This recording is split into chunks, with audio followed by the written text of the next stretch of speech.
Om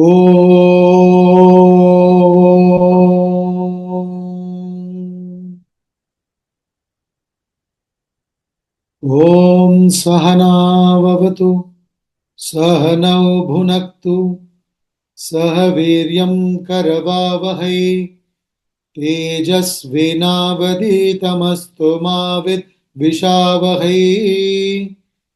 Om Shanti Shanti Shanti.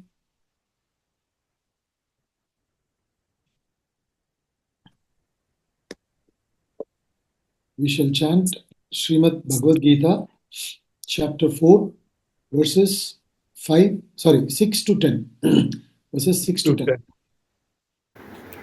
अजोऽपि सन्नव्ययात्मा भूतानामीश्वरोऽपि सन् प्रकृतिं स्वामधिष्ठाय सम्भवाम्यात्ममायया यदा यदा हि धर्मस्य ग्लानिर्भवति भारत अभ्युत्थानमधर्मस्य तदात्मानं सृजाम्यहम् परित्राणाय साधूनां विनाशाय च दुष्कृतां धर्म संस्थापनार्थाय संभवामि युगे युगे जन्म कर्म च मे दिव्यम् एवं यो वेत्ति तत्त्वतः त्यक्त्वा देहं पुनर्जन्म नैति मामेति सोऽर्जुन वीतरागभयक्रोधाः मन्मया मामुपाश्रिताः बहवो ज्ञानतपसा पूता मद्भावमागताः. In this chapter 4 of Srimad Bhagavad Gita, entitled as Jnana Karma Sannyasi Yoga, we have seen so far 5 shlokas. First 5 shlokas. In the beginning, Sri Krishna speaks. This is a conversation. Gita is a conversation, samvada between the student and the teacher, the Sishya and the Guru. Here the Sishya is Arjuna and the Guru is Sri Krishna. And in samvada, sometimes a chapter begins with the student's question, Arjuna's question. Sometimes, whether Arjuna is asking the question or not, Sri Krishna talks to clarify what he has said before, much more in detail. So this chapter begins with Sri Krishna talking. He says, I gave this knowledge. This knowledge he refers to what he gave to Arjuna in chapter 2 and 3, which is Jnana Yoga and Karma Yoga. Sankhya Yoga, Jnana Yoga or Karma Yoga. This is the third chapter is Karma Yoga. I gave this knowledge to Vivaswan, the sun god, the first being. And he gave it to his son Manu. Manu gave it to Ikshvaku. So, this basically wants to say this knowledge has proceeded from me. Arjuna doesn't understand this. What Sri Krishna says is, the supreme reality manifesting through an enlightened soul gave this knowledge to Vivaswan, the first being. Then they had the value for this knowledge. They understood that this knowledge is essential knowledge. I explained to you last week. This knowledge is essential knowledge. All other knowledges are important knowledge. Vedanta doesn't say you should not have any other knowledge, worldly knowledge. Of course you should. They are important, but this is essential. So, this value of this essential knowledge they had. So, they imbibed it, they lived it, and they passed it on to their children. And they imbibed it, and they passed it on to their children. Thus, this Guru Sishya Parampara lineage continued. In between somewhere, this knowledge is lost, he says, due to long lapse of time. So he says, Arjuna, that knowledge I gave you now is what I gave to Vivaswan, which continued, and in between it lost. And now I again gave it to you. This is supreme knowledge. It's great secret.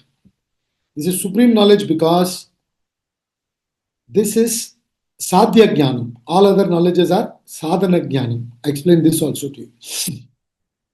You learn something in science class, theory class. You go to the laboratory, you check it out, and then understand practically.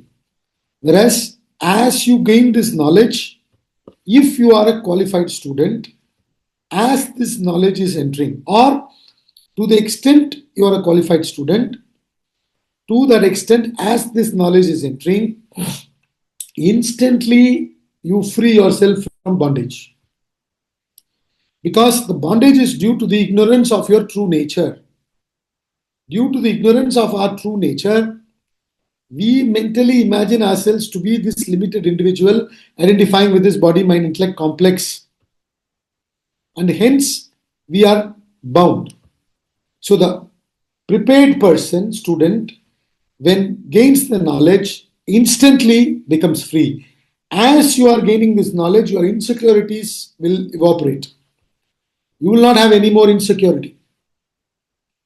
There is no bhaya thereafter. There is no fear.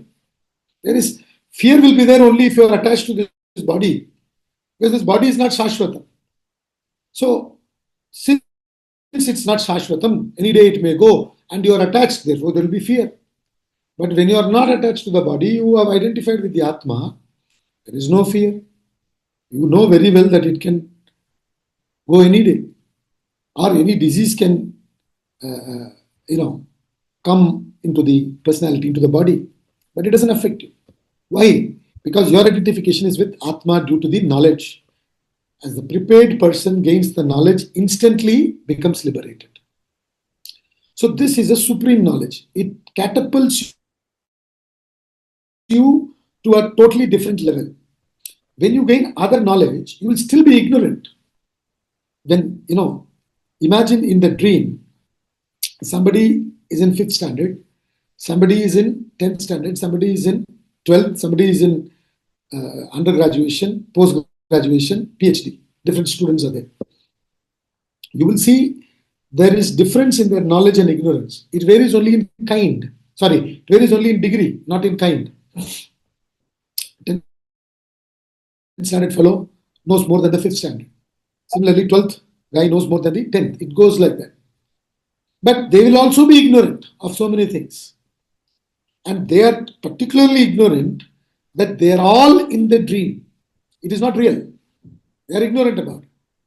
But in the dream, supposing you gain the knowledge of the waker, and you wake up, this knowledge varies in kind because it shifts you to the other level.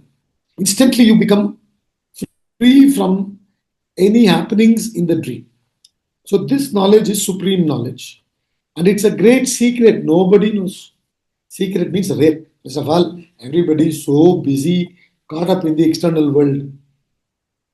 Nobody is really understanding the value of this knowledge. And even if somebody understands this value, how much they put in effort and try to digest that knowledge. And then,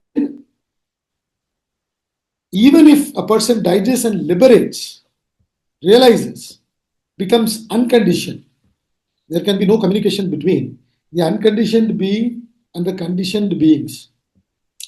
So even if he says something, it will not be understood by them properly if they are unqualified.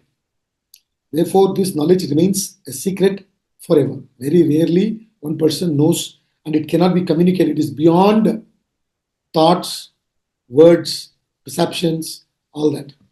Therefore, it remains a secret forever. So he calls it a supreme secret. And that knowledge I gave it to you. Why I gave it to you? Because you're qualified. This is very important. He, every now and then, indirectly and directly also in the 18th chapter, he says, do not give this knowledge to a person who is not qualified. who doesn't ask. And even in asking, you should give it to him only if it is asked appropriately.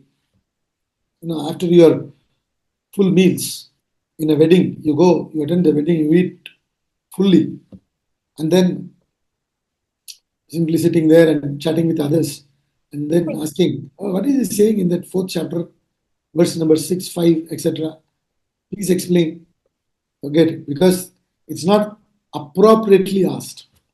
See, only to the extent you prepare the soil, the seed can germinate, isn't it? If the soil is not ready, it's not prepared, how will it germinate? So he says, do not give it to somebody who doesn't ask and who doesn't ask appropriately. So people ask this question, why is this Bhagavad Gita given to Arjuna, not to Yudhishthira? Simply because in the context only Yudhishthira did not ask. Arjuna only asked. Later on, Yudhishthira is asking Arjuna, Sri Krishna. After he becomes the king, he becomes extremely insecure. He says, after getting everything, becoming the king also, after destroying all the unrighteous people, still there is insecurity. So he asks Sri Krishna, when he says, listen, let's go to Bhishma Pitamaha, who is lying on the bed of arrows. He's lived his life fully. So we'll ask him. You ask him, he says. And they go and ask Bhishma Pitamaha. Kimekam daivatam loke kimvapyekam parayanam stuvantakam kamarchanta prapnu yurmana vashubam kodharma sarvadharmanam bhavata paramo mataha. It goes on like that. This is Vishnu Sahasranama. So Yudhishthira goes and asks Bhishma Pitamaha, and then he gives the Sahasranama of Vishnu. There, that knowledge is given through Vishnu Sahasranama. So always, this only I'm giving as an example to show that always you have to ask, be ready, and then ask, and then it will be given. When you're not ready, even if it is given, it won't bring the result it should bring. And very often what happens, we blame the knowledge. What is the use here? I've been listening to it for so many years and nothing has happened. How will anything happen? You're not ready. So, as Gita students, when we study the Gita, simultaneously we also need to continuously prepare ourselves. We have to develop pure attitude. That is very important. We have to purify our inner personality. So the qualifications are given. Every Saturday we have 8 to 9 in the morning. We are studying Tattva Bodha. I think we have done 3 or 4 classes. So in Tattva Bodha he elaborates. We are just covering them. 4-fold qualifications. What are they and all that. So those of you who are interested, you can attend that session. So here he says, Arjuna, I gave this knowledge to you because you are Bhakta and Saka. Bhakta means devotee, Saka means friend. 2 most important qualities to gain this knowledge are surrender and trust. So a Bhakta, Bhakti really means self-effacement. That is called Bhakti. Bhakti is interpreted differently in different contexts by different people. Each one understands it in their own way. But Bhakti means what? Self-effacement. In absolute Bhakti, the self is effaced absolutely. Thereafter, there is only divinity. That is that stage of Gnani Bhakti, Gnani Bhakta, where that person has completely dissolved the ego totally and has merged with Brahman. You understand? So there what is happening? Absolutely no ego whatsoever. There only divinity remains. That is absolute Bhakti. In absolute Bhakti, total dissolution of ego. So Bhakti means self-effacement, surrendering the ego. Arjuna is a great warrior, a leader who a lot of people look up to. And He is succumbing to his emotions, and so many people are there. He still chose to surrender. Let them think what they want. I am confused. I need clarity. So he surrendered. That's a great quality that is required. And then he says, Saka, you're a friend. They both were friends, which means what? They trust fully. That is friendship. So this quality you have, Arjuna, therefore I gave this knowledge to you. Which means Sri Krishna is actually saying Bhagavad Gita is over. Whatever I wanted to say from the Vedas, it has been presented.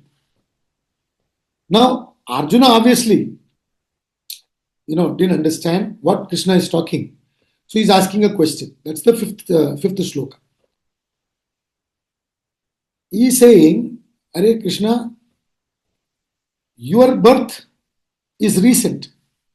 Vivaswan's birth was many, many years ago. So how am I to understand that you gave it to Vivaswan?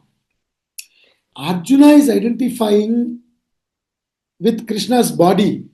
He is thinking he's having a conversation with Mr. Krishna. So he is therefore confused. Are, Mr. Krishna, date of birth I know, almost same age they were. He said, your birth is very recent. Vivaswan many, many years ago. How am I to understand that you gave this knowledge to Vivaswan? See, this is what I pointed out to you last week. This question itself shows how much devotion Arjuna has. Because when he asks, he says, what are you talking? Simply you want to say anything you want. You think I'm stupid or what? He doesn't talk like that. When he's asking. See the words. He says, sorry, in the fourth shloka he's asking. Fifth shloka, Shri Krishna answers. Fourth shloka, he's asking, later was your birth. Earlier is the birth of Vivaswan. How then am I to understand that you taught this in the beginning? So obviously you're trying to say something very subtle and deep. I am not gathering it. I'm not understanding it. So please clarify. This is how he's asking. He's not asking like, hey, what is this? Simply you're blabbering. You think I've slept off or what? You can say whatever you want. He's not talking like that. Very devotedly he's checking. Something I'm missing. I'm not understanding. Please tell me. What do you mean by saying you gave it to Vivaswan? Then Sri Krishna answers in the fifth shloka. We ended up with that shloka last week. All he says, many births of yours and mine have passed by. O Arjuna, I know them all. You know not, O Parantapa. So when Sri Krishna is saying I, he is not referring to Mr. Krishna, the personality. He is identifying with the consciousness. Whenever any great souls, enlightened masters use the word I, they identify with the consciousness. They don't identify with the body, mind, intellect, etc. They don't identify with any of the material component. They only identify with Atma, the true self. So he says, many births have gone. You do not know the past, present, and future. I know the past, present, and future. So this we explained that beings of the past, they were seeing, hearing, smelling, tasting, touching, feeling, thinking, all those experiences they were going through. Body, mind, intellect per se are insentient. What enlivens the body, mind, intellect? The consciousness, the pure consciousness, Atma. So beings of the past, whether they perceived, acted, went through emotions, or conceived thoughts, they were enlivened by the consciousness, the pure consciousness. That very same consciousness enlivens the beings in the present to perceive, act, feel, think, etc. The same consciousness will enliven the beings of the future to go through all this. So as consciousness, I am the substratum of all the perceptions, actions, emotions, and thoughts of the beings of the past, of the beings of the present, of the beings of the future. Therefore, as consciousness, I know the past, present, and future, but you, the individual Arjuna, is bound to his body, mind, intellect complex. So, I, the pure consciousness, is unconditioned consciousness. Arjuna is what? Consciousness conditioned by perceptions, actions, emotions, and thoughts. So, conditioned consciousness. All of us are conditioned consciousness. Right? So, this conditioned consciousness has access only to that present period. They don't know anything about the past and future. So, this is what Sri Krishna said. So, what he is obviously saying is the consciousness through an enlightened soul in the past gave the knowledge to Vivaswan. So, it is consciousness only giving. Please understand this. This knowledge, Adhyatmic knowledge, consciousness can only be imparted by one who has realized the self. To the extent you have discovered the self, to that extent you can communicate the self. It's only the self that can communicate it. In fact, therefore they say Vedas were given by Bhagavan himself or herself or itself. Don't get into any trouble. Somebody asked from Ramtita, what do you mean? Is Bhagavan Mr. or Mrs.? He says Bhagavan is neither Mr. nor Mrs. It is a mystery. You don't know. That's when we talk, sometimes we say he, she, whatever. Don't get into all that.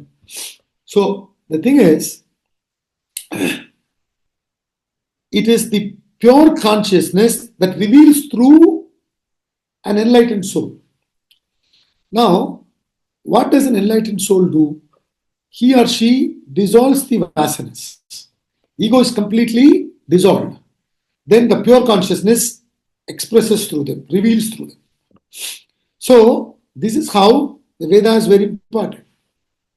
So, exactly the same thing he is saying here. Veda Dwara, the knowledge was imparted through enlightened souls. So, here I gave means the consciousness is imparted the knowledge. That's why this topic from verse 1 to 10 is called Self is the eternal teacher. The teacher is the self. Only to the extent you have discovered the self, you can communicate the self. That's all he's saying. Now, in this context, I talked about avatar. Now, avatara means avatarati iti avatara. That which descends. That which descends is called avatara. Coming down. The opposite of it is falling down. Understand? And to explain this, I said, assume somebody is talking on the phone and unaware, somewhere in clouds is crossing the road. You are walking behind him, maybe 20 feet behind. And he is not seeing that there is a pit, let's say some 5 or 10 feet pit is there in the middle of the road. Some work they have dug up. Without seeing, talking on the phone, he falls into the pit. You say he's fallen into the pit. Now you are going behind, you see, out of compassion, you spontaneously, you get down into the pit to help him out. You come down into the pit to help him out. Now here you are consciously coming down. You understand? Whereas the other fellow has fallen down. So our janmas are all fallen down category. We are not avatars. We have fallen down due to our karma. The enlightened souls, after having gone beyond the body, mind, intellect, they out of compassion come down to our level and give this knowledge. This is the point we need to understand. So they come down. You cannot go to that level. They can only come down. You are teaching a 5th standard student and you are in PhD. You have to come down to his level. You can't expect that fellow to come to your level. So this coming down concept is called avatara. So, consciousness has come down and given this knowledge eternally, periodically, to people, situation, wherever there is demand. That's all it is. So, similarly, even in this class, only to the extent we have unfolded the self, you can communicate. So, that's why it's extremely important to do tapas. Another example also I gave you. When so many people were ready to get married to Mother Sita, they also came and tried to lift the bow and break it. Nothing they could do. But when Lord Ram touched, easily he lifted. And then he broke it. Because he's qualified. He's ready. That's what they're trying to say. That level. So only to the extent you unfold the self, you can communicate the self. So in short, why this is being said time and again is, there should be no interest in passing on this knowledge. The focus should be more in imbibing this knowledge. So you do all that simultaneously, then you can communicate. You can communicate to that extent only. So he says, I gave it to them, I gave it to you, which is the consciousness. Beyond birth and death, beyond all births. You don't know any of them, I know all. Now there is another way of looking at this concept of avatara. Adi Shankara talks about this also. I'm only talking about this to make you understand from different angles. Otherwise, in case you read some other book and all that, you may get confused. And also it's important to understand this. See, take the example of the body or nature, anything. Body has to survive, continue living. So, when any external force tries to attack the body, a virus or something, tries to attack the body, immediately what happens? From within, some forces come, they fight. Isn't it? From within, some forces come and they fight, they increase the temperature to destroy those viruses, etc. You know all that. So exactly like that in the society also happens. So, for example, when you eat something and it is not something that is good for the system, immediately the system throws it out. Or if some dust goes in, immediately you sneeze and you take it out. All these are there, the mechanism. What is it showing? That in dharma, in the context of dharma, the balance has to be maintained. So in nature, whenever there is imbalance, automatically the force comes from within and sets it right. That force that comes to sets it right is called avatara. That is one idea. Now when that force comes, manifests, how it comes we don't know. See, in fact, in the Vaishnava Sampradaya, they talk about 10 avatars, Matsya, Kurma, Varaga, etc. Now, strictly speaking, there are a lot more avatars. They only talk about 10. And from another angle, when you see, this entire universe is a manifestation of the divinity only. Therefore, everything is an avatar. But yet we refer to certain expressions as manifestations as avatar. What is that? One is this from the dharma point of view, which I explained to you just now. The other is from the karma point of view. Our births, our births are due to karma, due to our actions of the past. Pap and punya we keep collecting. Based on that, we have got this embodiment. Now, there are two things to be understood here. It's called vyashti karma and samashti karma. Vyashti means individual. Don't forget to worry about the words.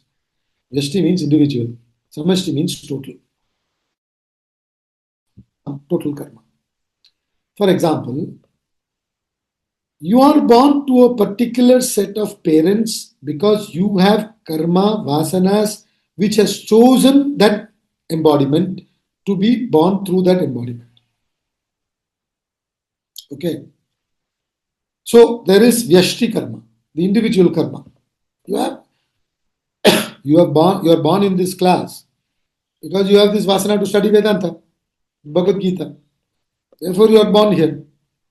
So you have the individual vasanas, and also the parents should have the collective karma to deserve the child, to attract the child.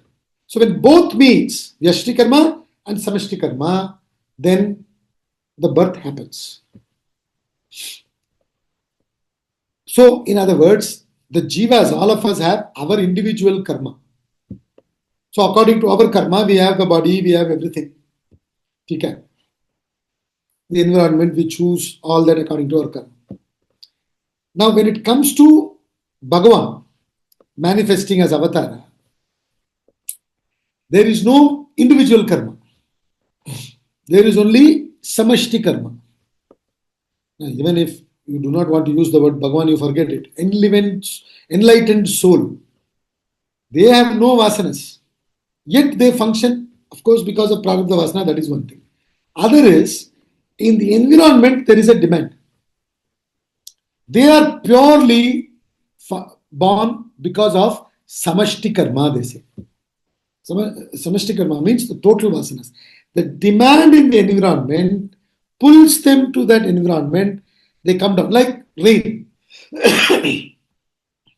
When there is that demand created, the rain comes in the environment, isn't it? Same way in the samashti, when there is in the environment, the demand is there, such a person comes. For example, Hiranyakashipu. Hiranyakashipu had asked for certain boons. And he said, I should not be killed during the day, during the night. I should not be killed with weapons. He put so many conditions. Neither inside nor outside can I be killed, etc., etc. Now, he started, creating a lot of havoc. So much of unrighteousness was going on. Now, the environment demand is going on increasing. So, there, the embodiment of that avatara, which is Narsimha avatara, is what? According to that environment. Now, he has to come in that form only. Then only he can be killed. Neither a man nor animal. You understand? So, it should not be by a living being or dead. So, like that, he had so many, conditions. So, all that made sure that the embodiment to come and deal with it is Narasimha Avatara.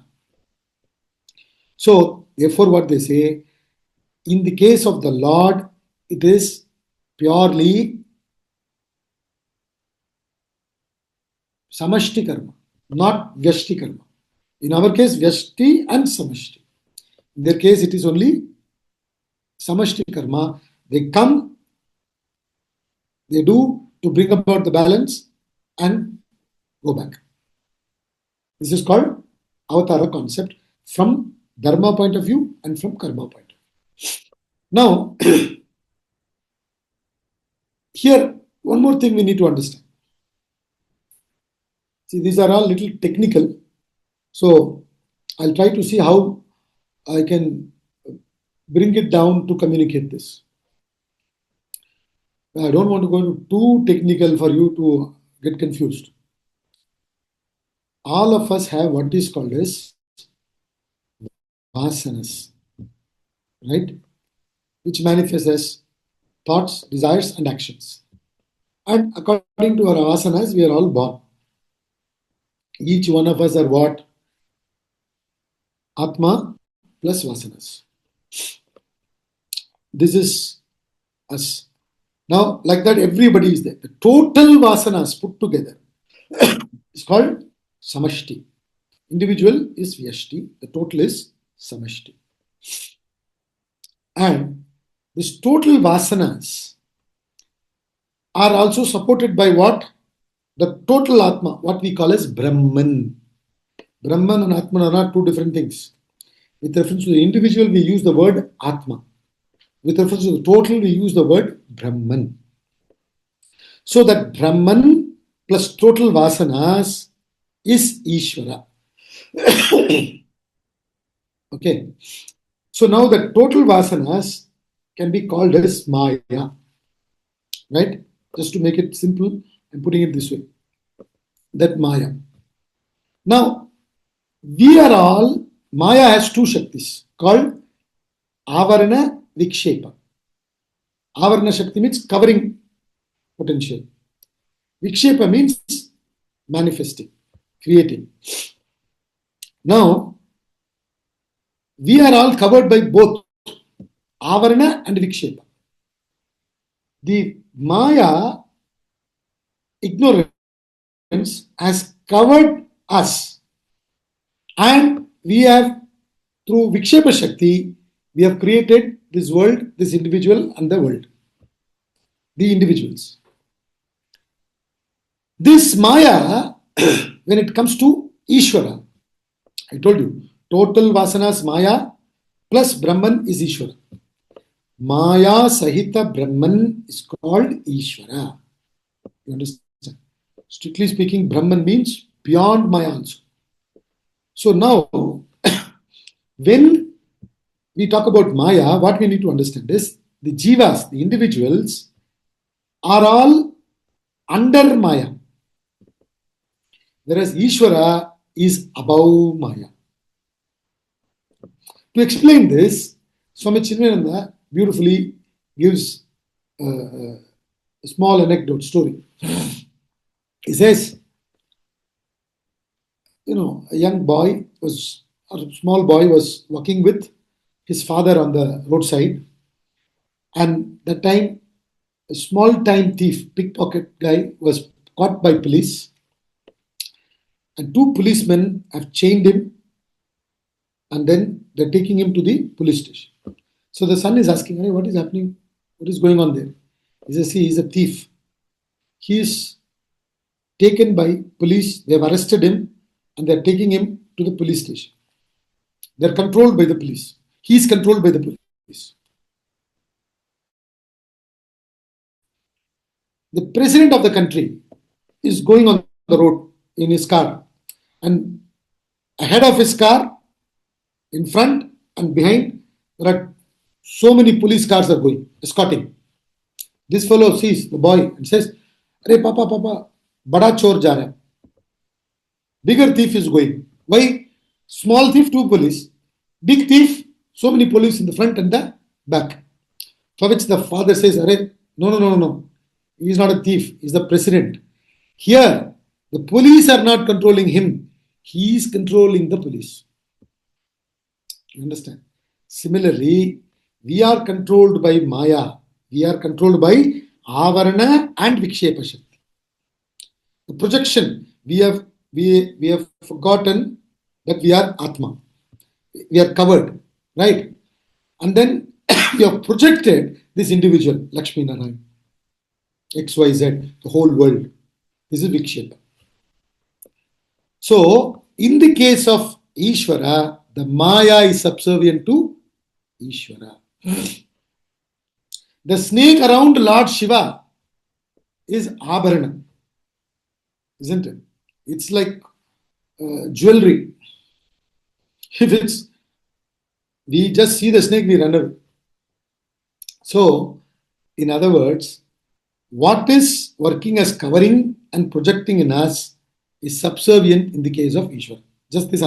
So, in short, what they want to say in this theory is that Ishvara, controlling Maya, takes birth according to the environmental vasanas and comes down and sets things right. This has to be understood to proceed with the next few slokas, especially 6, 7, 8. Right? And even if you don't understand this, like I explained to you before, you will still understand that. But this also is an important concept that needs to be understood when it comes to Maya. So that's why they say our shariras are Kayika Shariram, Karma brought about Shariram. Their shariras, like Rama, Krishna, all these shariras are Mayika Shariram. It's not brought about by Karma. It is brought about by not by Vyashti Karma, by samashti karma. You understand? So they come, they set things right and go. And it can happen in any ways. It's not necessarily that it has to be born, grown up, and then, like Rama, Krishna. It can happen like anything. So all that way are avatars. If you understand the concept, Ishvara, the creator with the Shakti, comes down, sets the balance and goes back. And once the balance is set, doesn't mean it continues forever. Again imbalance will come, again it will go. All this is going to explain from now on. So in this he just said, I come, give, I know the past, present and future, you do not know. Now let's continue. Now this background what I explained to you will help you to understand shloka number 6, 7, 8 better. Let's chant verse number 6. अजोऽपि सन्नव्ययात्मा भूतानामीश्वरोऽपि सन् प्रकृतिं स्वामधिष्ठाय सम्भवाम्यात्ममायया. Ajaha means what? Unborn. Ajaha means unborn. So he says, Aja api, though I am technically unborn. Though unborn, Ajopi san, avyayatma. Avyayatma. Avya means imperishable. Unmanifest, imperishable. Indriya gochara. Indriya gochara means beyond the senses. Indriyas means senses. So, though I am beyond the senses, not possible to be captured by the senses, seeing, hearing, smelling, tasting is not possible. I explained this to you. Atma is that which enlivens your eyes. Eyes can't see it. It is that which makes the eyes see. In the Kena Upanishad, he beautifully says, he says, it is that which makes you see, not what you people see here. Yachakshu chana pashyati, ena chakshu gumshi pashyati, tadeva brahmatvam veda. He says, tadeva brahmatvam. That alone is Brahman. You should know this. Tadeva brahmatvam, tadeva brahmatvam. It goes on and on and on. So in other words, it is beyond seeing, hearing, smelling, tasting, touching. It is that which makes you see, not what can be seen. It is indriya gochara avyaya. It is imperishable. All these indriyas, mind, senses, mind and intellect are all perishable. This is the Atma, that is the enlivening principle. It is imperishable. I am that. So therefore, I am unborn. Though unborn, of imperishable nature and Lord of beings. Because I am the source. I am the primal source. You understand? I enliven them. Therefore, I am the Lord of beings. So he says, though unborn, of imperishable nature and Lord of beings, presiding over my own prakriti, matter, here, which means Maya, the Mula Prakriti, the Maya. I am that Maya. The Maya is in me. Sorry, Maya is my own. He says it's my own. What is Maya? Maya is nothing but the Shakti. See, a painter has the potential to paint. The potential to paint is not manifesting it all the time, but it is there in him. You understand? If you don't know Zakir, that Hussein, the great painter, and you meet him somewhere, you don't know that he is the great painter because he's not all the time painting. That potential is there in him. Like that, in Brahman, that Shakti, which is called Maya, is there. So when necessity comes, he says, I identify with that Maya. I am controlling Maya. Maya doesn't control me. In the case of the individuals, Maya controls. I explained that to you. In the case of Ishvara, Ishvara controls the Maya. So he says, presiding over my Prakriti, I am born by my own Maya. By my own Maya means I am bringing myself to manifestation to set things right. That's all he's saying. So though unborn, technically Atma is not born. Even it appears to be born, it is not born. Even when it appears to be born, it is not born. And this, as Jiva, we don't know. You may say, sir, now I'm studying the class, I'm part of the class, so now I know. No, not really. You only know intellectually. You don't know it in essence. He's talking about knowing it in essence. Right? Now there will be another question that comes. Who, if everything is Brahman, and through Maya Shakti, through ignorance, this manifestation has happened. I don't know. When I say, who doesn't know?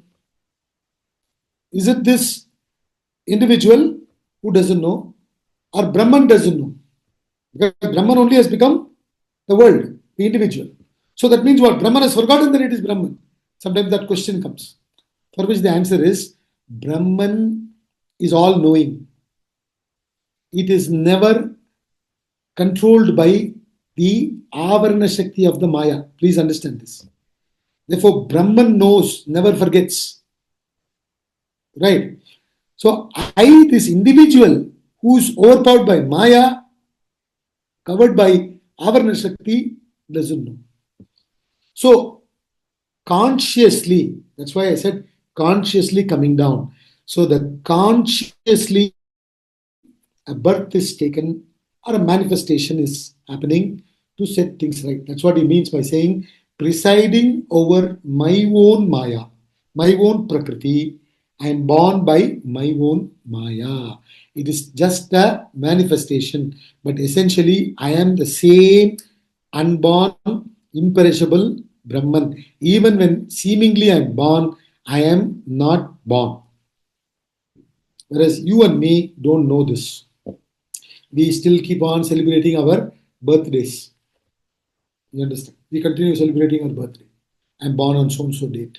I'm going to die one day. When I don't know. As we are celebrating birthday, we only know that we are getting closer and closer to the death. So he says, Aja api sannavya atma bhutanam ishwaropi san. Prakritim swam adhishtaya. I control my Maya, presiding over my Maya. We are not presiding over. Maya is presiding over us. You understand? We are all controlled by Maya. I control Maya. By controlling Maya, I bring it out. My own manifestation. See, it's like in some movies, what happens is when a movie is released, it may have a tragic end. Now, people say, yeah, movie is very good, but this tragic end is not good. And suddenly you find next day onwards, the last scene is changed. Because they have already got another thing already shot. That they add, this tragic end they remove. Because he is the director, he has already done that. Audience response is not good, so change it. He is the director in that sense. See, in any example, only certain aspects are comparable. Don't take everything and then come and ask me something. So, from that total, I control the Maya and manifest, is what he's saying from that interpretation angle. Now you come to the interpretation angle of Swamiji, which is given in the book. What he's saying is, sunlight is all-pervading. Like that, Brahman is all-pervading. Something that is all-pervading is what you call as Brahman. It's the other way around, right? When you say Brahman is all-pervading, what are you really calling as Brahman? Something that is all-pervading. If it is not all-pervading, if it is having a beginning and end, if it is finite, if it has a form, that is not what you are calling as Brahman. So the concept of Brahman means what? Something that is all-pervading. Like sunlight. To explain that, he brings the example of sunlight. Sunlight is all-pervading. The sun rays, when they identify with a reflecting medium, an individual sun is born. Right? Similarly, when the individual sun is born, meaning the reflected sun is born. Similarly, the Atma, when identifies with the individual Vasanas, individual is born. That's all he's saying. Like sun's rays falling, which is suns are all pervading. Sun is all pervading. Sun rays are also all pervading. That ray falling on an individual reflecting medium, individual sun comes into existence. So the individual sun has a birth, has a death. The sun above has no birth, has no death. So, like that, the pure consciousness, which is beyond birth, beyond death, which is imperishable, when identifies with the matter, the material component, the body, mind, intellect, the equipments called the body, mind, intellect, the individual consciousness is born. The conditioned consciousness is born. When the pure consciousness identifies with the body, mind, intellect, the individual conditioned consciousness is born. So the primal source for this is Atma. Therefore, that is called as Lord of Beings. So Prakriti means what? Matter. Consciousness is spirit. And here he says Prakriti is my own, because spirit, Atma, the consciousness being all pervading, it pervades the matter also. So the matter is a part of the consciousness only. Okay. So therefore he says, I identify with that matter and then I am born. So when you look at it from that angle, then all are nothing but Brahman only. The difference is only due to the names and forms. And that's why in Sanskrit there's this beautiful word that is used often, Nama Rupa. Nama Rupa. Nama Rupa means names and forms. This entire universe is nothing but Brahman appearing to be different individuals, different manifestation, but essentially it is nothing but that one divinity, non-dual Advaita Brahman only. This is the idea. So to explain that in the book, if you see, he gives the example of charcoal and diamond. Both are what? Carbon. Both are carbon. But charcoal is dark, black. Diamond is shining. Charcoal is soft. You can make a mark on a paper. Diamond is hard. You can use it to cut the glass. Charcoal is not that expensive. Whereas diamond is very expensive, precious. But both are essentially carbon. What is the difference? Name and form. Nama Rupa. In fact, one of the brands of a diamond is called carbon, I think. Only it starts with K. K-R, spelling, I don't know, K-R-B-O-N or something. Given like that.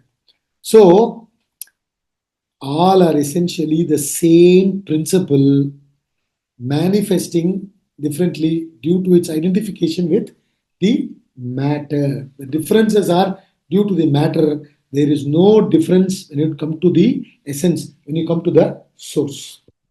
That's why Vedanta says Brahman and world are one and the same. They are not different, exactly like carbon and charcoal.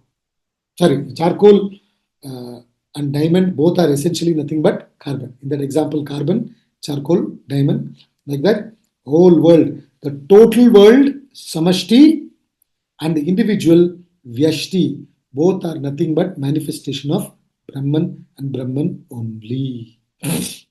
So, being an awakened individual, I'm using the word individual, you can use the word indivisible individual. I told you, we'll have to move from individual to indivisible. Today we are thinking we are divided by this body, mind, intellect. Body, mind, intellect are gross. Atma is subtle. Body, mind, intellect cannot divide. You understand? Our division comes from which angle? From the body, mind, intellect angle only. No?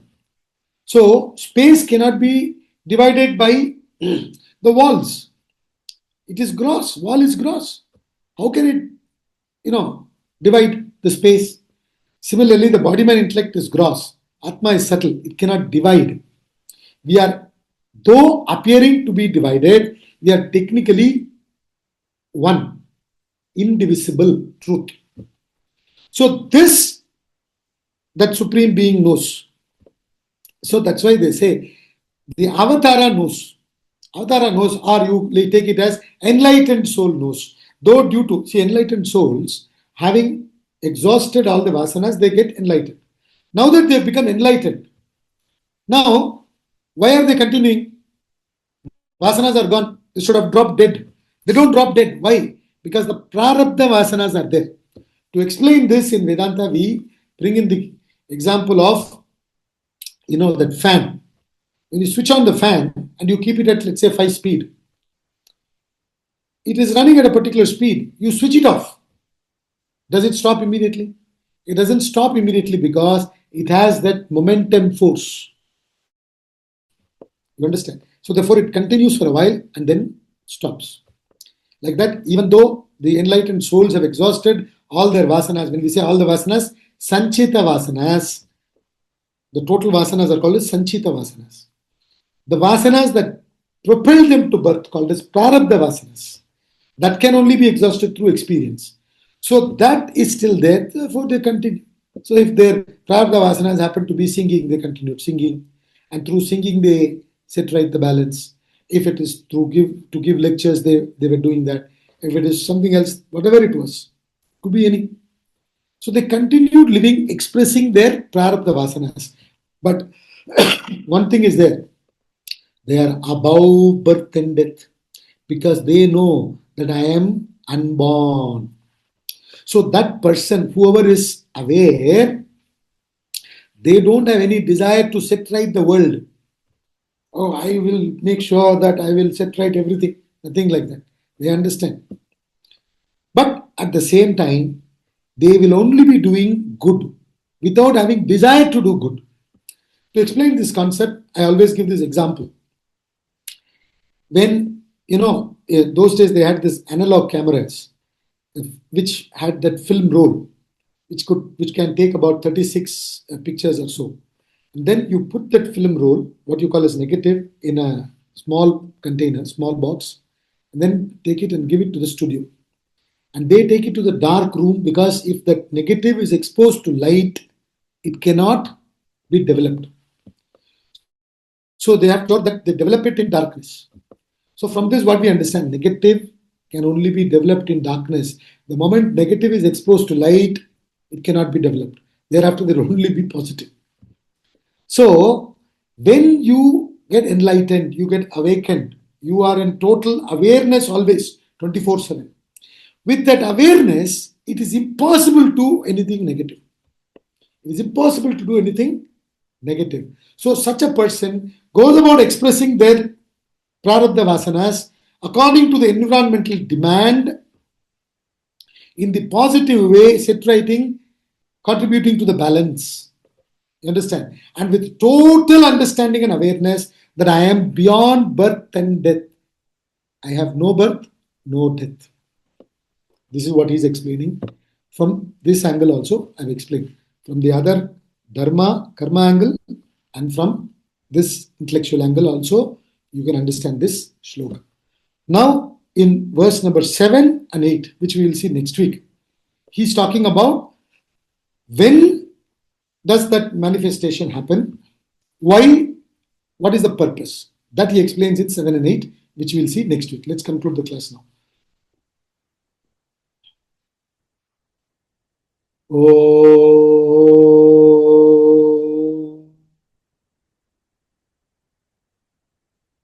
Om Purnamada Purnamidam Purnat Purnamudachyate Purnasya Purnamadaya Purnameva Vashishyate.